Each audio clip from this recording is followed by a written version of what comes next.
একটা ভিডিওতে তোমাদের সবাইকে স্বাগতম বন্ধুরা ইন্দো টিপিটাল বর্ডার পুলিশ অর্থাৎ আইটিবিপির তরফ থেকে তোমাদের কিন্তু আবার একটি নতুন ভর্তি সংক্রান্ত বিজ্ঞপ্তি অফিসিয়ালভাবে তোমাদের কিন্তু প্রকাশ পেয়েছে। কবে থেকে কিন্তু তোমাদের অ্যাপ্লিকেশান শুরু সেটা কিন্তু তোমাদের এই ভিডিওর মাধ্যমে জানতে পারবে। তাছাড়া তোমাদের হাইট ওয়েট কত তার সাথে সাথে কত কিন্তু তোমাদের ভ্যাকেন্সি রয়েছে সম্পূর্ণ কিন্তু ডিটেলস আমি তোমাদের অফিসিয়ালভাবে কিন্তু এই ভিডিওর মাধ্যমে দিয়ে দেবো। বন্ধুরা আমাদের এই ইউটিউব চ্যানেলে কিন্তু তোমাদের ডিফেন্স সংক্রান্ত ভিডিও সবার আগে প্রোভাইড করা হয়, তো অবশ্যই কিন্তু নতুন হয়ে থাকে সাবস্ক্রাইব করবে। তো আজকের ভিডিওটা কিন্তু তোমাদের শুরু করছি। অন স্ক্রিন দেখতে পাচ্ছ বন্ধুরা, তোমাদের সামনে কিন্তু ওপেন করলাম Indo Tibetan Border Police Force আইটিবিপির কিন্তু অফিসিয়াল নোটিফিকেশান দেখতে পাচ্ছ Ministry of Home Affairs Government of India.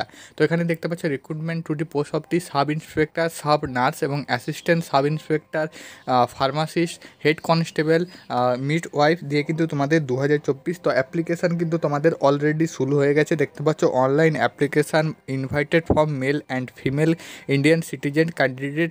তো এখানে কিন্তু তোমাদের মূলত staff sub inspector, sub nurse group B পোস্টে এবং তোমাদের অ্যাসিস্ট্যান্ট সাব ইন্সপেক্টর ফার্মাসিস্ট যেটা কিন্তু তোমাদের গ্রুপ সি পোস্টে নিয়োগটা হচ্ছে। তো এখানে কিন্তু তোমাদের মেল ফিমেল উভয়ের জন্য ভর্তি প্রক্রিয়াটা চলছে। তো বন্ধুরা নেক্সট এখানে দেখতে পাচ্ছ online application mode will be open কিন্তু তোমাদের 29 জুলাই 2024 কিন্তু 29 জুন থেকে কিন্তু তোমাদের অ্যাপ্লিকেশান শুরু হয়েছে, যেখানে কিন্তু তোমাদের 28 July 2024 last date of the application আছে। তো বন্ধুরা পুরো প্রসেসটা কিন্তু তোমাদের অনলাইন মোডে হবে, অর্থাৎ অনলাইন মোডে শুধুমাত্র তুমি কিন্তু অ্যাপ্লিকেশান করতে পারবে। তো এখানে কিন্তু তোমাদের 29 জুন থেকে অ্যাপ্লিকেশান শুরু হয়ে গেছে। অ্যাপ্লিকেশান কিন্তু তোমাদের 28 জুলাই 2024 অবধি থাকবে।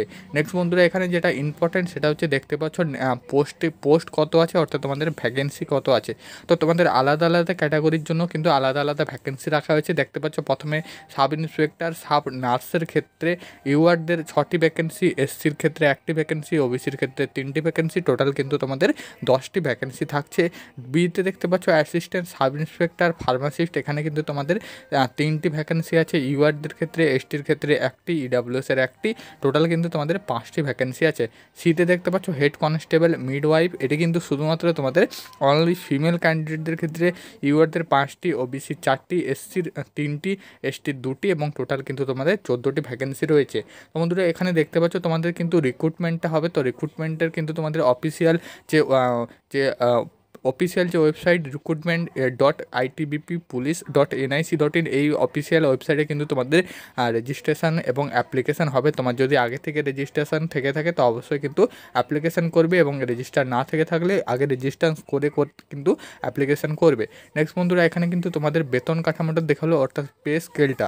তো দেখতে পাচ্ছ এখানে সাব ইন্সপেক্টর, সাব নার্সের ক্ষেত্রে কিন্তু লেভেল 6 অনুযায়ী 34,000-35,400 টাকা থেকে 1,12,400 টাকা অবধি তোমাদের বেতন কাঠামোটা দেওয়া হবে। নেক্সট বিতে দেখতে পাচ্ছ অ্যাসিস্ট্যান্ট সাব ইন্সপেক্টর ফার্মাসিস্ট। তো এখানে কিন্তু তোমাদের পে লেভেল 5 অনুযায়ী 29,200 টাকা থেকে 92,300 টাকা অবধি বেতন কাঠামো দেওয়া হবে। সিতে দেখতে পাচ্ছ হেড কনস্টেবল মিডওয়াইফ, এটি কিন্তু তোমাদের শুধুমাত্র ফিমেল ক্যান্ডিডেটদের জন্য লেভেল 4 অনুযায়ী 25,500 টাকা থেকে 81,100 টাকা অবধি কিন্তু তোমাদের বেতন কাঠামো হবে। নেক্সট বন্ধুরা এখানে যেটা ইম্পর্টেন্ট সেটা হচ্ছে এলিজিবিলিটি ক্রাইটেরিয়া। তো এখানে এলিজিবিলিটি কন্ডিশনে প্রথমে তোমাদের দেখতে পাচ্ছ সাব ইন্সপেক্টর, সাব নার্সের ক্ষেত্রে এজ লিমিট রাখা হয়েছে 20 থেকে কিন্তু 30 বছর বয়স যদি তোমার হয়ে থাকে এখানে তুমি অ্যাপ্লিকেশান করতে পারবে। অ্যাপ্লিকেশান করার জন্য তোমাকে কিন্তু 10+2 অর্থাৎ উচ্চ মাধ্যমিক পাস হয়ে থাকতে হবে, এবং having pass the examination in the general nursing and mid wife. তো এখানে কিন্তু তোমাদের জেনারেল নার্সিং পাস হতে হবে। নেক্সট বন্ধুরা দেখতে পাচ্ছ 3 নম্বরে register with central nursing council or state nursing council. তো এখানে কিন্তু তোমাদের রেজিস্টার থাকতে হবে, এবং বন্ধুরা দেখতে পাচ্ছ 3 ইয়ার এক্সপিরিয়েন্স অ্যাজ নার্স, তোমাকে কিন্তু 3 ইয়ার 3 বছরে কিন্তু এক্সপিরিয়েন্স থাকতে হবে। তো এটা কিন্তু তোমাদের গেল। নেক্সট এখানে কিন্তু দেখতে পাচ্ছ অ্যাসিস্ট্যান্ট সাব ইন্সপেক্টর ফার্মাসিস্ট। তো এখানে কিন্তু তোমাকে 20 থেকে তোমার যদি 28 বছর বয়স হয়ে থাকে সেক্ষেত্রে তুমি কিন্তু অ্যাপ্লিকেশান করতে পারবে। এডুকেশান কোয়ালিফিকেশান দেখতে পাচ্ছ 10+2 অর্থাৎ উচ্চ মাধ্যমিক পাস হতে হবে, যেখানে কিন্তু তোমাকে বায়োলজি এবং কেমিস্ট্রি তোমাকে কিন্তু রাখতে হবে, অর্থাৎ উচ্চ মাধ্যমিকে কিন্তু বায়োলজি এবং কেমিস্ট্রি সাবজেক্ট নিয়ে পাস করে থাকতে হবে। Next diploma in pharmacist any from central এবং স্টেট গভর্নমেন্টে কিন্তু তোমাকে যে কোনো ইউনিভার্সিটি থেকে কিন্তু পাস করে থাকতে হবে ডিপ্লোমা ইন ফার্মেসিস্ট ক্ষেত্রে।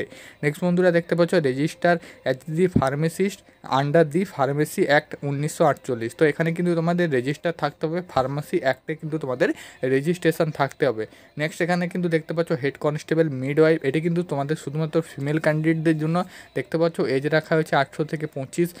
এডুকেশন কোয়ালিফিকেশান তোমাকে কিন্তু মাধ্যমিক পাস হতে হবে, যে কোনো বোর্ড থেকে পাস। দেখতে পাচ্ছ নার্সিং মিডওয়াইফ কোর্সে কিন্তু তোমাকে পাস করতে হবে এবং রেজিস্টার থাকতে হবে নার্সিং কাউন্সিলিং এবং সেন্ট্রাল গভর্নমেন্ট স্টেট কাউন্সিলে কিন্তু তোমাদের রেজিস্টার থাকতে হবে। তোমাদের যেগুলো ইম্পর্টেন্ট আপডেট সেগুলো কিন্তু বলে দিলাম।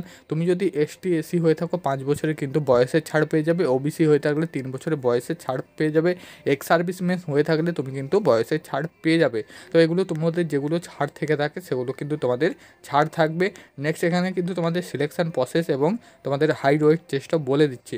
তো বন্ধুরা এখানে কিন্তু তোমাদের ফিজিক্যাল স্ট্যান্ডার্ড টেস্ট অর্থাৎ পিএসটিতে দেখতে পাচ্ছ প্রথমে কিন্তু তোমাদের হাইট কিন্তু মেল ক্যান্ডিডেটদের জন্য 162 সেন্টিমিটার লাগছে এবং ফিমেল ক্যান্ডিডেটদের জন্য 150 সেন্টিমিটার কিন্তু হাইট লাগছে। চেস্ট 77 সেন্টিমিটার নর্মাল এবং 5 সেন্টিমিটার ফুলিয়ে কিন্তু 82 সেন্টিমিটার করতে হচ্ছে। তুমি যদি গোর্খা গারোয়ালিস রাজবংশী হয়ে থাকো সেক্ষেত্রে কিন্তু তোমার 165 সেন্টিমিটার হাইট লাগছে। ফিমেল ক্যান্ডিডেটদের জন্য কিন্তু 150 সেন্টিমিটার হাইট লাগছে। চেস্ট লাগছে 80 সেন্টিমিটার নর্মাল এবং ফুলিয়ে কিন্তু তোমাকে 85 সেন্টিমিটার করতে হবে। নেক্সট বন্ধুরা অল আদার স্টেট অ্যান্ড ইউনাইন এখানে টেরিটোরিয়াম, তো এখানে কিন্তু তোমাদের 170 সেন্টিমিটার চাওয়া হয়েছে মেল ক্যান্ডিডেটের জন্য, ফিমেলের জন্য কিন্তু 150 সেন্টিমিটার। চেস্ট 80 থেকে কিন্তু 85 করতে হবে। তো হাইট ওয়েট চেস্টটা কিন্তু তোমাদের এখানে পুরোটা বলে দিলাম। নেক্সট বন্ধুরা তোমাদের যেটা ইম্পর্টেন্ট বলবো সেটা এখানে দেখে নাও, সেটা হচ্ছে তোমাদের কিন্তু ফিজিক্যাল যে তোমাদের এফিসিয়েন্সি টেস্ট, তো সেটাও কিন্তু তোমাদের বলে দিচ্ছি। তো এখানে কিন্তু তোমাদের অ্যাপ্লিকেশান চার্জটাও দেখে নাও। অ্যাপ্লিকেশান চার্জ কিন্তু তোমাদের এখানে বিস্তারিতভাবে বলা আছে। রিক্রুটমেন্ট তোমাদের কিন্তু আইটিবিপি যে অফিসিয়াল ওয়েবসাইটে সেখানে কিন্তু তুমি করতে পারবে। বন্ধুরা এখানে কিন্তু তোমাদের সাব ইন্সপেক্টর সাব নার্সের ক্ষেত্রে কিন্তু 200 টাকা পেমেন্ট করতে হবে এবং অ্যাসিস্ট্যান্ট সাব নার্সের ক্ষেত্রে কিন্তু 100 টাকা পে করতে হবে তোমাদের অ্যাপ্লিকেশান ফিস জন্য। তো এখানে কিন্তু তোমাদের সবটা ইনফরমেশান দেওয়া আছে। পিডিএফটি কিন্তু অবশ্যই আমাদের কিন্তু টেলিগ্রাম চ্যানেলে পেয়ে যাবে, সেখান থেকে তুমি কিন্তু ডাউনলোড করে নেবে। তো এখানে দেখতে পাচ্ছ প্রথমে কিন্তু তোমাদের অ্যাডমিট কার্ড আসবে। অ্যাডমিট কার্ড আসার পর তোমাদের কিন্তু কম্পিউটার বেস এক্সামিনেশান অর্থাৎ রিটেন এক্সামিনেশান কিন্তু তোমাদের দিতে হবে। তারপর কিন্তু তোমাদের ক্যান্ডিডেটদের পিইটি এবং পিএসটি হয়ে থাকবে। তারপর কিন্তু তোমাদের যে প্রসেসগুলো হয়ে থাকে অর্থাৎ মেডিকেল এক্সামিনেশান সেগুলো কিন্তু হবে।